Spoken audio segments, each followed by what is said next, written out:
আগামী ২৮ অক্টোবর অনুষ্ঠিত হতে যাচ্ছে ব্যালন ডিওর এর এবারের পুরস্কার বিতরণী অনুষ্ঠান।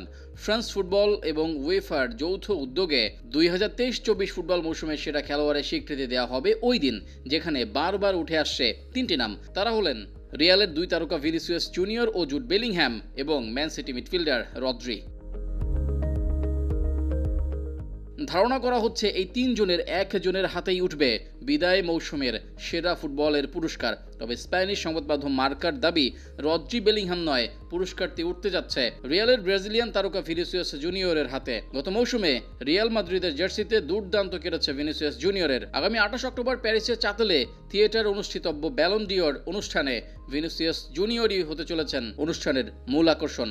রিয়াল মাদ্রিদের হয়ে গত মৌসুমে অসাধারণ পারফরমেন্সের জন্য তিনি ইতিমধ্যেই চ্যাম্পিয়ন্স লিগের সেরা খেলোয়াড়ের পুরস্কার পেয়েছেন, যা তার অসাধারণ ক্যারিয়ারের অন্যতম মাইলফলক।